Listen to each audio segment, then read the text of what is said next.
Sa isang espesyal na kaganapan ng NASA, ipinakita ng CEO ng Genesis na si Nathaniel ang kanyang plano na manirahan sa Mars, na nagsasabing kailangan lang nilang magdagdag ng tubig.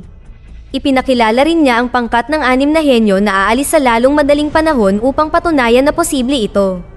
Ang nangungunang astronaut ay si Sarah, na sumagot sa ilang katanungan mula sa karamihan at nagpaliwanag na ang 4 na taon sa Mars ay hindi isang sakripisyo ngunit isang oportunidad. Pagkatapos, ang mga tao ay nagmamadaling lumabas upang panoorin ang mga astronaut na sumakay sa rocket at umalis sa planeta sa isang napakakahanga-hangang paglulunsad. Ang mga bahagi ng rocket ay nahati at ang pod ng mga astronaut ay maingat na gumagalaw upang dumaong sa istasyon na magdadala sa kanila sa Mars. Pagkalipas ng 2 buwan, muling nagsusuka si Sarah at nag-aalala ang kanyang mga kasamahan. Di nagtagal ay dumating ang malaking balita kay Nathaniel sa Earth, si Sarah ay buntis. Tumanggi siyang pabalikin ang koponan at ipinahayag na palalakihin ang sanggol sa panahon ng misyon, ngunit dapat nilang itago ito sa publiko. Nang sa wakas ay nakarating na sila sa Mars, ipinanganak kaagad ni Sarah ang malusog na sanggol na lalaki. Nakalulungkot na nahawakan lamang niya ang sanggol ng ilang segundo bago nagsimulang bumaba ang tibok ng puso niya. Sinikap ng koponan ang kanilang makakaya na tulungan siya, ngunit huli na, namatay na si Sarah. Ang lahat ng ito ay nai-broadcast kay Nathaniel, na nagmamadaling bumalik sa kumpanya upang talakayin ang sitwasyon. Babaguhin ng gravity ng Mars ang mga organo ng bata, ibig sabihin ang puso ay hindi magiging sapat na malakas upang gumana sa gravity ng Earth at ang kanyang mga buto ay magiging sobrang laki, kaya walang paraan upang makaligtas siya pagdating sa Earth. Gusto ni Nathaniel na ipaalam ito sa publiko at tanggapin ang buong responsibilidad, marahil ay pumunta din sa Mars. Gayunpaman, tumanggi si Director Tom at pinaalalahanan si Nathaniel na siya ay may sakit, kaya hindi siya makakaligtas sa paglalakbay. Sa huli, pumayag silang palakihin ang bata sa Mars at ilihim ito.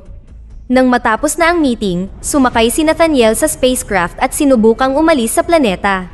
Naging maayos ang paglipad, ngunit habang umaalis ang spaceship sa atmosfera, naging komplikado ang mga bagay at nawalan ng kontrol si Nathaniel. Biglang huminto ang lahat ng pagdalaw at ipinahayag na ito ay isang simulation kung saan nabigo si Nathaniel, batay sa mga mensahe sa screen na nagsasabing lahat ay mapapahamak.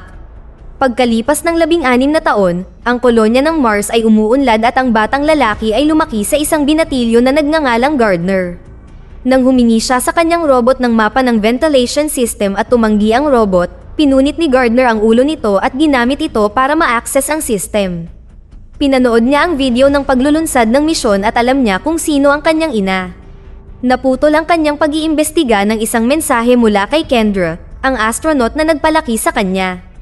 Ipinaalala niya sa kanya na ngayon ang oras ng tungkulin niya sa greenhouse at tinawag siyang tunay na mahalaga, ngunit hindi makapaniwala si Gardner dahil walang nakakaalam na siya ay umiiral. Makalipas ang ilang sandali, sa wakas ay nakuha ni Gardner ang mapa ng vent system at pumasok sa loob nito upang marating ang silid na hindi siya pinapayagang pumasok. Dito ay binuksan niya ang isang locker at nakita ang kahon na may mga gamit ni Sarah na dinala niya sa kanyang silid. Nakakita siya ng singsing at isang flash drive na nakabalat kayo bilang sanga na ikinonekta ni Gardner sa kanyang computer. Ang mga file ay naglalaman ng mga larawan at video ni Sarah kasama ang isang lalaki sa bakasyon sa beach na naging dahilan upang isipin ni Gardner na iyon ang kanyang ama. Pagkatapos mag-print ng screenshot ng mag-asawa, nakatanggap si Gardner ng mensahe mula kay Tulsa, ang kanyang online na kaibigan mula sa Earth. Nakatira si Tulsa sa Colorado at natigil sa foster care system na kinasusuklaman niya. Hindi niya alam ang sikreto ni Gardner dahil itinatago niya ang kanyang IP at nagkukunwaring nakatira siya sa Park Avenue ngunit hindi siya makalabas ng bahay dahil may sakit siya. Araw-araw silang nag-uusap at naging matalik silang magkaibigan sa kabila ng distansya. Pagkatapos, nanood si Gardner ng pelikula kasama si Kendra tungkol sa isang anghel na handang mawala ang kanyang kapangyarihan para makasama ang isang babaeng tao na sa tingin ni Gardner ay nakaka-inspired. Sa Earth, si Tulsa ay palihim na nagsasanay ng musika ngunit huminto siya nang makita niya ang ilang mga lalaki sa bintana na pinagtatawanan siya. Naiinis, umalis siya sa paaralan sakay ng kanyang motor, hindi pinapansin ang mga lalaking sumusubok na sundan siya at nagsasalita ng masasamang komento. Pagkatapos ng biyahe sa mga bundok, si Tulsa ay nakauwi na at natagpuan ang kanyang ama-amahan na walang malay dahil sa sobrang pag-inom. Ginising niya ito at hinila papunta sa kanyang lumang biplane, hiniling sa kanya na i-pilot ito. Sinabi ng kanyang ama na dapat niyang gawin ito sa halip, ngunit hindi nangahas si Tulsa. Bumalik kay Gardner, tiniyak niyang walang tao sa paligid at tumalon upang pindutin ang isang sensor na nag-hack sa lock at nagbukas ng pinto. Ang pagtalon na ito ay nagdulot sa kanya ng sakit at halos hindi makahinga. Pagkatapos ay nagsuot siya ng suit at umalis sa base gamit ang kotse upang bisitahin ang libingan ni Sarah. Nagdulot lamang ito ng pagkadismaya sa kanyang sitwasyon kaya nagsimula siyang magmaneho na parang baliw para ilabas ang nararamdaman. Gayunpaman, nagdulot ito ng pagkawala ng kontrol at bumaliktad ang kotse. Nasira ang suit ni Gardner at nagsimula siyang mawalan ng oxygen, ngunit sa kabutihang palad ay sinusundan pala siya ni Kendra at dumating sa tamang oras upang iligtas siya. Pagbalik nila sa base, pinagalitan ni Kendra si Gardner sa pagiging iresponsable at nagtataka kung paano niya nalampasan ang electronic lock. Inihayag ni Gardner na ginamit niya ang magnetic implant na nagmo-monitor sa paglaki ng kanyang organ. Pagkatapos ay sinabi sa kanya ni Kendra na ang libingan ni Sarah ay isang alaala lamang at ang kanyang mga abo ay isinaboy sa karagatang Pasipiko. Ilang sandali pa, tumawag si Kendra para kausapin si Nathaniel at Tom. Sinabi niya sa kanila kung gaano katalino si Gardner at kung gaano siya kauhaw sa pakikisalamuha. Nang ipaliwanag ni Nathaniel na hindi makakaligtas si Gardner sa paglalakbay, sumabad si Tom at ipinaalala sa kanya na galit ang nasa sa kanya dahil nawala siya pagkatapos ng kapanganakan ng sanggol. Hindi kailanman naging masaya ang nasa sa sitwasyon ng bata at gustong papuntahin siya sa Earth. Mayroong ilang mga pamamaraan na maaaring makatulong kay Gardner na makaligtas sa paglalakbay, ngunit tumanggi pa rin si Nathaniel na pumirma sa autorisasyon. Pagkatapos ibaba ang tawag, nagpa siya si Kendra na kumilos ng hindi alam ni Nathaniel at sinabihan si Gardner na maaari niyang simulan ang mga kinakailangang hakbang upang makapunta sa Earth. Agad namang nag-message si Gardner kay Tulsa at sinabi sa kanya na nakahanap na sila ng lunas para sa kanyang karamdaman at bibisitahin niya siya sa lalong madaling panahon. Sunod ay sumailalim si Gardner sa napaka-peligrong pamamaraan upang mapataas ang density ng kanyang buto na sinundan ng toneladang physical therapy upang masanay siya sa gravity ng Earth. Kapag hindi oras ng pagsasanay, kinukuha ni Gardner ang lahat ng pera mula sa mga wallet ng mga crew sa storage. Nanunood din siya ng mga pelikula tungkol sa pag-ibig para matuto pa tungkol sa panliligaw. Sa sandaling handa na si Gardner, umalis sila ni Kendra sakay ng shuttle na maghahatid ng ilang astronaut pa uwi. Habang nag-uusap sila, nagtanong si Gardner tungkol sa kanyang ama, ngunit nanumpa si Kendra na walang sino man sa crew ang nakakaalam ng kanyang pagkakakilanlan o anumang mga detalye tungkol sa kanya. Sa Earth, sinusuri ni Nathaniel ang mga security camera ng Mars at ang mga file ng crew, at natuklasan na wala na si Gardner. Tumakbo siya sa opisina ng NASA at nakipag-usap kay Tom na palihim na nakikipagtulungan kay Kendra. Hiniling ni Nathaniel na makita ang bata pagdating niya, ngunit sinabi ni Tom na imposible ito. Nang malapit na ang shuttle sa planeta, namangha si Gardner sa kagandahan nito. Sa sandaling nakarating sila, binigyan siya ng koponan ng NASA ng salamin upang maprotektahan ang kanyang mga mata mula sa araw at isang mask upang maprotektahan ang kanyang baga. Ngunit nakatuon ang atensyon ni Gardner sa dagat dahil ngayon lang siya nakakita ng napakaraming tubig. Pagkatapos, dinala nila siya sa lab para magsagawa ng ilang pagsubok at tiyaking maayos siya. Nang maglaon sa araw na iyon, pinahintulutan si Nathaniel na bisitahin si Gardner, na patuloy na humanga sa lahat ng kulay at sa sarili niyang bagong timbang. Nagsimula silang magpalitan ng mga tanong tungkol sa buhay sa Earth kumpara sa buhay sa Mars, ngunit naantala sila ni Kendra. Siya at si Nathaniel ay pumunta sa isa pang pagpupulong kasama si Tom at sumang-ayon silang panatilihing mas matagal si Gardner sa quarantine hanggang sa matiyak nilang maayos ang lahat. Nang ibigay ni Kendra kay Gardner ang balita, agad siyang nagreklamo dahil pagod na siyang makulong. Sa sandaling naiwan siyang mag-isa, lumabas siya ng kanyang silid at nagbukas ng maraming tangke ng gas para gumawa ng peking emergency. Sa oras na ang alarma ay nagsimulang umalingaw-ngaw, siya ay nasa locker room na nagnanakaw ng suot upang makihalubilo sa grupo ng mga estudyante. Habang hinahanap siya sa mga security camera, pumasok si Gardner sa isa pang gusali at nagnakaw ng ilang damit mula sa manggagawa. Gamit ang kanyang implant muli, binuksan ni Gardner ang pinto sa likod at nakakuha ng access sa loading bay, kung saan kinuha niya ang pagkakataong magtago sa loob ng truck. Sa oras na dumating si Nathaniel at ang mga gwardya, wala na ang truck. Makalipas ang ilang oras nang tuluyang huminto ang truck, Lumabas si Gardner at muntik nang masagasaan ng isa pang sasakyan sa kalye. Saktong nakaiwas siya at nagpatuloy hanggang sa makakita siya ng palaboy na may apoy. Namangha si Gardner sa apoy at nakipagpalitan pa ng salamin sa lalaki. Nagtanong din siya ng direksyon para sa istasyon ng bus. Habang naghihintay ng bus, nagsimulang umulan at natuwa si Gardner sa pakiramdam habang ang iba ay tumatakbo para magtago. Samantala, tinutulungan ni Kendra si Nathaniel na hanapin si Gardner at tiningnan niya ang kanyang mga file sa computer. Nalaman ang tungkol sa kaibigan niyang si Tulsa. Sa kalaunan, nakarating si Gardner sa Colorado at pumunta sa paaralan ni Tulsa upang sa wakas ay makilala siya ng personal. Nang mapagtanto niya kung sino siya, sinampal niya ito sa hindi pagpaparamdam sa kanya sa loob ng maraming buwan. Humingi ng paumanhin si Gardner at ipinaliwanag na ang kanyang paglalakbay ay nangangailangan ng isang uri ng paraan ng transportasyon na hindi nagpapahintulot sa kanya na magpadala ng mga text. Huminahon si Tulsa at sinabihan siyang maghintay habang tinatapos niya ang kanyang klase. Gayunpaman, nainip siya at sinundan siya sa silid-aralan kung saan hinangaan siya ng guro at ng iba pang mga mag-aaral sa kanyang kaalaman sa agham. Biglang napansin ni Gardner ang isang hawakan at hinila ito, hindi alam na ito ang emergency wash station. May tubig na bumagsak sa kanya at natuwa siya tulad ng iba. Pagkatapos ng klase, sinabi ni Gardner kay Tulsa na siya ay mula sa Mars ngunit hindi siya naniniwala sa kanya. Ipinakita niya sa kanya ang larawan ng kanyang ina kasama ang lalaki at ipinaliwanag na gusto niya itong hanapin. Pagkatapos ay dinala siya ni Tulsa sa kanyang bahay at nakita na nandoon na si Nathaniel at Kendra. Tumanggi si Gardner na sumama sa kanila at nagsimulang tumakbo palayo habang pinipigilan sila ng aso ni Tulsa na mabangis na tumatahol. Sinundan pa rin siya ni Kendra, ngunit bago niya ito mahuli, nagpakita si Tulsa sakay ng biplane ng kanyang ama-amahan. Habang sumasali si Nathaniel sa paghabol sakay ng van, tumakbo si Gardner ng mabilis para tumalon sa biplane at tuluyang lumipad si Tulsa.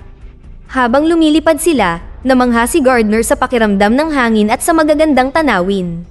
Sa kalaunan, ang biplane ay nagsimulang maubusan ng gas kaya kailangan nilang gumawa ng emergency landing. Pinili ni Tulsa ang freeway at nagsimulang bumaba para lang makita ang isang truck na papunta sa kanila. Sa kabutihang palad, mabilis na kumilos si Tulsa at nagawang lumipad sa itaas nito.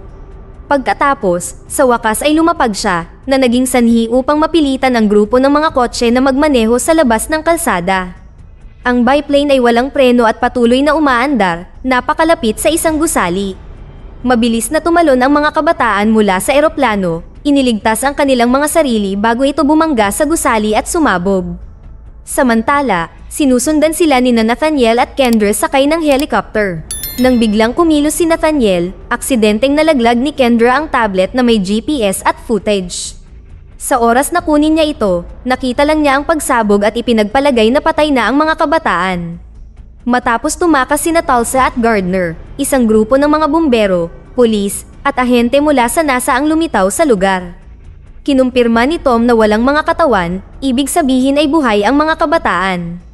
Nagalit si Nathaniel at sinisi ang lahat kay Kendra na nagkaroon ng breakdown at ipinaalala sa kanya na pinamunuan niya ang misyon sa Mars sa lahat ng mga taon na iyon na dapat ay trabaho niya. Ilang sandali pa ay nakarating sina Gardner at Tulsa sa bayan at gumamit si Tulsa ng telepono para magnakaw ng kotse mula sa dealership habang ang may-ari ay may kasamang kliyente. Ang dalawa ay naglakbay sa kanayunan at si Tulsa ay nagtanong kay Gardner ng higit pang mga katanungan tungkol sa kanyang buhay. Ngunit hindi pa rin siya naniniwala sa kanya nang sabihin niyang siya ay mula sa Mars at siya ay hinahabol ng NASA. Galit na galit, itinigil niya ang sasakyan at sinimulan siyang sigawan. Ipinaliwanag na pagod na siya sa pagsisinungaling ng lahat sa kanyang buhay. Nagpakita ng simpatsya si Gardner para sa kanyang sitwasyon at kumilos tulad ng Ginoo mula sa pelikula upang ibalik siya sa kotse. Sa sandaling iyon ay natakot si Gardner nang makakita siya ng malaking bagay na gumagalaw sa kalsada, kaya ipinaliwanag ni Tulsa na ito ay isang lalaki lamang na nakasakay sa kabayo. Makalipas ang ilang oras, huminto ang dalawa sa isang kainan at hinintay ang isang ina na dalhin ang kanyang anak sa banyo.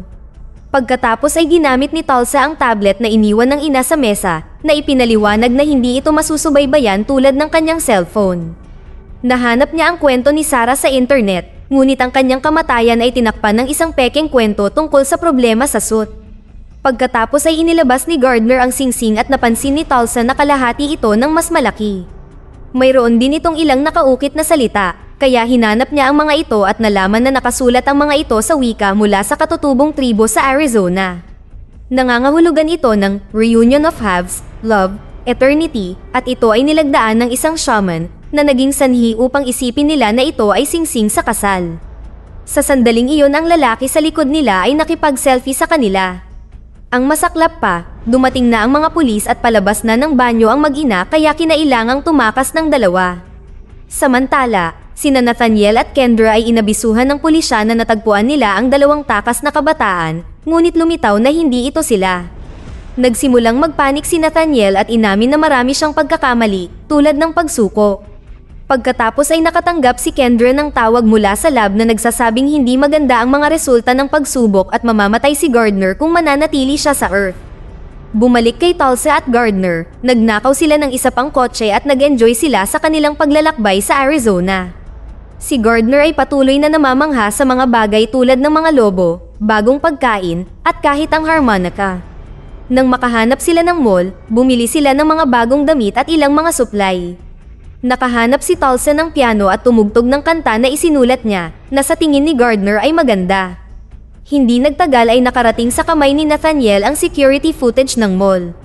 Sa sandaling bumalik sila sa kalsada, tinuruan ni Tulsa si Gardner kung paano magmaneho at ginamit niya ang pagkakataong paulit-ulit na sabihin sa kanya na maganda siya. Medyo awkward ang pakiramdam niya, kaya pinisil niya ang tuhod nito para pakalmahin siya. Nang gabing iyon ay huminto sila upang gumawa ng kampo. Nagpatugtog si Tulsa ng musika sa radyo ng kotse at sumayaw kasama si Gardner hanggang sa naghalikan sila. Pagkatapos ay nagtabi sila sa sleeping bag at ginawa ang kanilang unang karanasan ng magkasama pagkatapos sabihin ni Gardner kay Tulsa na pinaramdam niya sa kanya na siya ay tao. Kinabukasan ay nakakita sila ng isang babae sa lugar at tinanong siya tungkol sa shaman. Sa kabutihang palad ay kilala niya ito at dinala ang mga kabataan upang makita siya. Sinuri ng shaman ang kanyang record at hinanap ang tseke na ginamit ni Sarah sa pagbabayad para sa seremonya na naglalaman ng kanyang address ngunit walang binanggit tungkol sa lalaki. Dahil may computer ang shaman, ginamit ito ni Tulsa para hanapin ang address at maghanap ng mga tanawin na tumutugma sa larawan. Sa sandaling iyon ang ilong ni Gardner ay nagsimulang magdugo, kaya tumalikod siya at nilinis ito bago niya ito makita. Ang paghahanap ni Tulsa ay matagumpay at nahanap ang lugar mula sa larawan. Sa kanilang paglabas, ang isang babae ay naghagis sa kanila ng mga talulot ng bulaklak kaya't sila ay naghalikan. Pagkatapos ng maraming oras ng pagmamaneho, nagpa siya ang dalawa na magpalipas ng gabi sa Las Vegas. Sinubukan ni Tulsa na ipakita kay Gardner ang lahat ng mga gusaling gumagaya sa mga sikat na lugar mula sa buong mundo, ngunit nakita ito ni Gardner bilang labis-labis at peke. Nagsimula siyang makaramdam ng pagkahilo at muling nagdugo ang kanyang ilong hanggang sa siya ay mahimatay. Agad na dinala si Gardner sa ospital, kung saan ang mga doktor ay nagsagawa ng pagsusuri at napansin ang kanyang kakaibang mga buto, hindi pa banggitin ang kanyang pinalaki na puso. Nakita rin ito ni Tulsa at napagtanto niyang hindi siya nagsisinungaling. Nang tuluyang magising si Gardner, gusto niyang umalis kaagad. Sa una, sinubukan ni Tulsa na pigilan siya. Ngunit ipinaliwanag ni Gardner na hindi siya maililigtas ng ospital kaya kahit papaano ay gusto niyang tapusin ang kanyang misyon. Ang dalawa ay lumabas ng ospital at nagnakaw ng isa pang sasakyan upang makatakas bago dumating ang social services. Maya-maya ay nakarating na ang dalawa sa lugar mula sa larawan ni Sarah. Napakahina ni Gardner at kinailangan siyang tulungan ni Tulsa sa paglalakad. Nahanap nila ang lalaki at ipinakita sa kanya ang larawan, at ipinaliwanag na ang opisyal na kwento ay isang kasinungalingan at namatay si Sarah sa panganganak. Nang sabihin ni Gardner na ang lalaki ay kanyang ama, ang lalaki ay nabigla at sinubukang tumawag ng pulis. Pinigilan siya ni Tulsa at sinigawan siya hanggang sa ipaliwanag ng lalaki na kapatid niya si Sarah.